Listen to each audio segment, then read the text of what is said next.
all, thank you to Food Tank for this wonderful event, and thank you for inviting me. It's a real pleasure to be here on Broadway with all of you. And in honor of the fact that I'm on Broadway, I'm going to just very subtly sneak about 10 references to Broadway shows into my talk tonight. You probably won't even notice.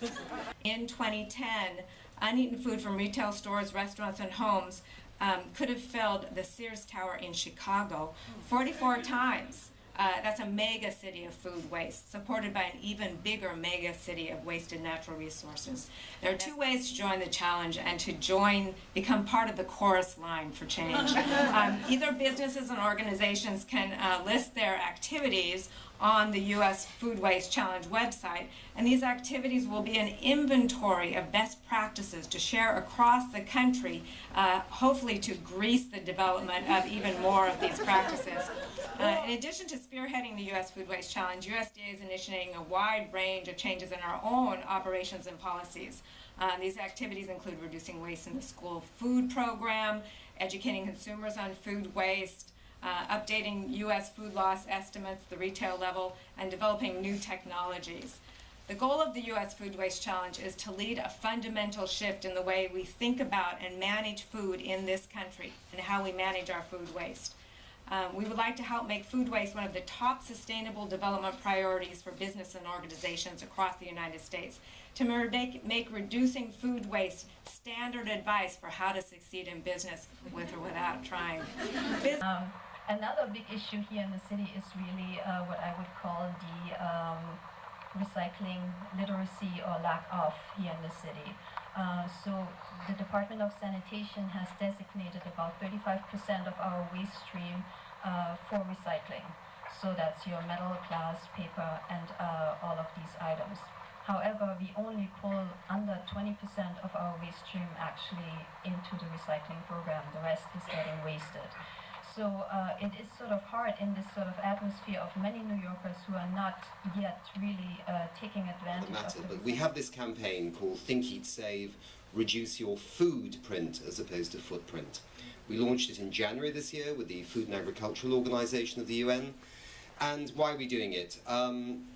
We can hear from all these people here. The issue of food waste, food loss has been, in a sense, consuming, if you pardon the pun, many people for the last few years. But there is a global issue out there, and we need to address that. As you've heard, in some parts of the world, it's about the supply chain in the developing world. In the developed world, it's much more about households, retails, restaurants, etc. But for us, it's an absolutely critical environmental issue. You know, you've heard some of the figures already. You know, it's the third largest emitter of greenhouse gases if it was a country after the US and China. If you think of all those forests that we love so much as sources of water, as ways of storing carbon to protect us from global warming, that are being cleared for food that's never eaten.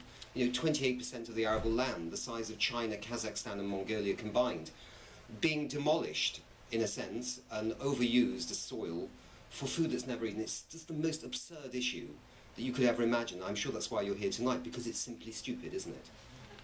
You know, as we mentioned before, somebody mentioned, we're going to 9 billion people. How the devil will we feed them? If you say to people out there in many countries, well, look, you know, there's hungry people out there, they go, yeah, we've known that for ages. You know, they might give some money to Oxfam or another charity hoping to deal with this issue. But if you say a third of all, at least a third of all the food is being thrown away in some shape or form, people get quite angry. I think you're probably a little bit angry. I mean, I'm certainly angry. It's so stupid. And people love something that's stupid because they know they can do something about it. Well, was our only good ride to the grocery store. Paycheck goes to the glucose strip. Patience goes to the 95-minute bus trip. 30 hours, I wish they'd give me more. And I wonder what it's all for when I can't feed my baby no more. Worry, worry, worry and cry. I'm here to talk specifically about an EPA program called the Food Recovery Challenge.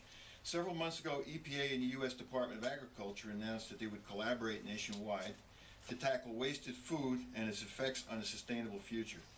This alliance built on the EPA program that we developed about 2 years ago, the Food Recovery Challenge. When we launched the Food Recovery Challenge, we initially aimed it at colleges, universities, supermarkets, sports and entertainment venues, hotels, Same note, restaurants. in our own lives, when we think about, well, my next main point is that we all have a role to play in this issue.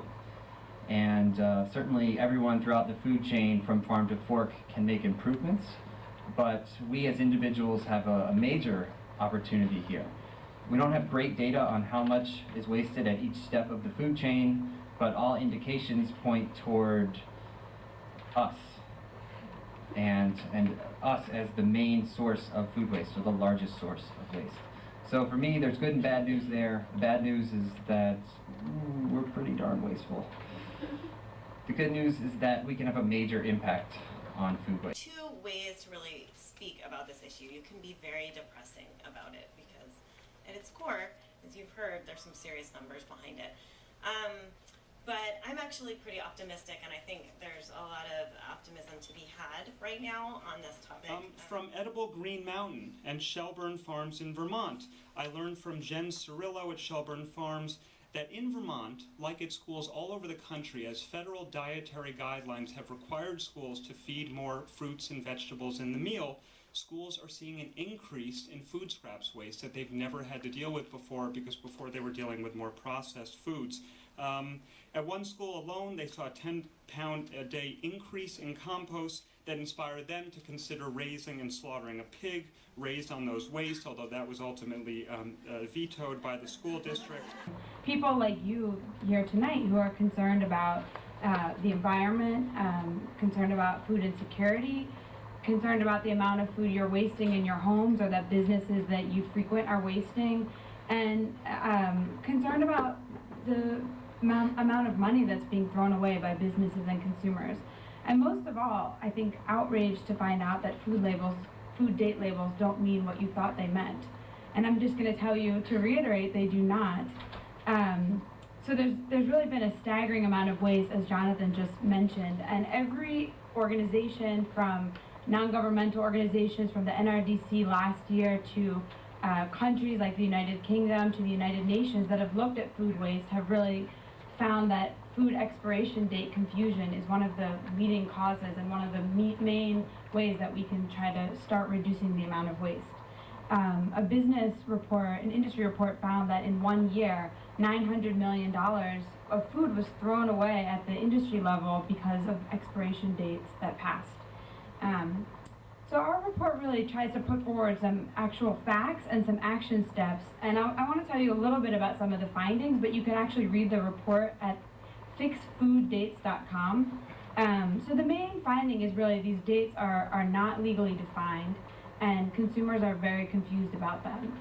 At the federal level, there are no rules regarding date labels except on infant formula, and this really means that it's mostly in the hands of manufacturers to put dates on that are their measures. We also hope that you'll plan to use social media during this event. In your programs, we included Twitter and Instagram handles for each of the speakers, and the official hashtag for tonight is #FoodTankNYC.